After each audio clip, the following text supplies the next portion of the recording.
Hi there, and welcome to The Artist's Craft. I'm your host, Stacey Cochran, and we've got an excellent guest in studio today. Newspaper columnist Barry Saunders is with us. Thanks for being on the show today. Thanks for having me, Stacey. Well, now, Barry is a columnist with the News and Observer, so we're going to talk a lot about the role of a newspaper columnist in society, some of the history of the News and Observer as well. But let's start with a little bit of personal history. Tell us about how you got your first radio job at WLWL-AM in Rockingham. Okay, well, first of all, I also want to thank you for having me here on the show called The Artist's Craft. Nobody's ever called me an artist before. I've been called lots of names, but an artist is not one.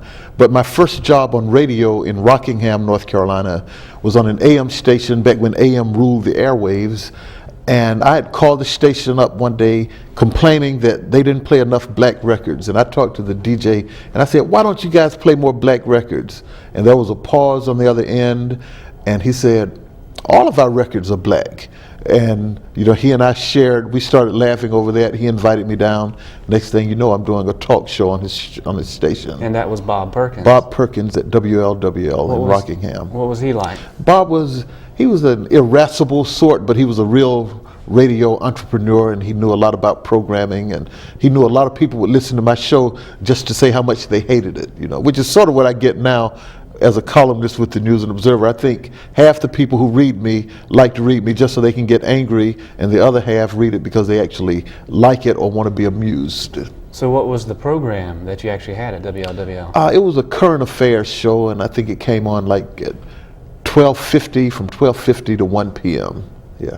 Very good. So now, how did growing up in Richmond County influence you?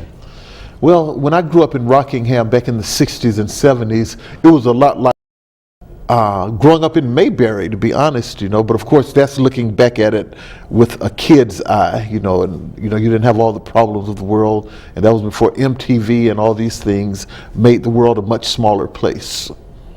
Now, how did you get the job at the News and Observer as a newspaper columnist? What was that like? Well, I was working in Gary, Indiana at a newspaper. I was a reporter and then an editorial writer and then a columnist. And actually I was sentenced to I was serving a 6-year sentence in Indiana because I hated every minute of it. It's just so darn cold out there. And when Anders Gyllenhaal, who was the editor at the time, called me, asked me if I'd be interested in coming, I was delighted and came down, and that was in 1993. My son and I moved here, and I haven't regretted 1 second of it. So you were working at a newspaper in Gary, Indiana? Yeah, right. And they how did they find out about your columns? Were they syndicated, or? Well, I think Anders, we had a mutual acquaintance, and this person mentioned to Anders that he knew a columnist from North Carolina, who was from North Carolina, and they called me up. So what was that transition like whenever you came back home to North Carolina, to the warmer climes of the Carolinas from Indiana? Well, put it this way, I have overcoats that I bought in Indiana that I haven't worn in 14 years. And just in case I ever end up back in Chicago or Gary, I'll have those coats with me, although that's very unlikely. Well, for the folks watching us, you're probably familiar with Barry's columns. But in preparing for this interview, I had a question, just in general, what do you see as the role of the newspaper columnist in society? What is that role? Well, I think when I grew up romanticizing being a newspaper columnist, it was a lot more influential back before television and all these cable channels with their talking heads. And I think a columnist can give a newspaper a personality because the person itself should stick strictly to facts. But as a columnist, you have more leeway for an editorial opinion. And of course, I didn't set out to become a newspaper columnist. My first job, I wanted to be a preacher when I was growing up, you know, but then I went away to college and discovered women in liquor, and I pretty much realized that being a preacher wasn't what I was supposed to be. Sure. So, I can identify with that. Why the decision to write columns instead of, say, television? You were talking a little bit about how you have a little bit more leeway as a columnist. Has that decision or choice ever come up in your mind where you said, okay, maybe I should go more into the TV pundit route instead of being a newspaper columnist? Look at my face. My face is more suited for newspapers and radio than television, and I think you get a lot more latitude with the newspaper. Oh, I don't know about that. I think you do just fine on television. Well, bless your heart, yeah. So what makes a good column? I think a good column is one that, first of all, you have to realize, you have to put it in perspective. You're not going to change people's minds with what you write. I think if you can get people to be amused and educated when they come away from your column, I think that's what makes a good column. Now, what makes a great column? Great question. I think a great column is one that spurs people to action and makes them actually do something. In fact, I think one of the best columns I've ever done, or one of my favorite columns in 14 years here, I did a story about this kid who attended the North Carolina School of Science and Math. He was 6'7", but he wore a size 25 shoe. And his mom and dad couldn't afford to buy him shoes. And I wrote a column about this kid and about the financial straits they were in. And readers from the News and Observer sent in about $15,000 to help buy this kid clothes and shoes. And so that's one of my favorite columns. That's an amazing story. Right. What other stories, back over your distinguished career, do you look back and say, okay, that was one that really knocked it out of the park? Well, I can think of a few strikeouts. Well, once I wrote a column about Michael Jordan, the basketball player from the University of North Carolina, and it was right after Hurricane Fran had devastated parts of North Carolina.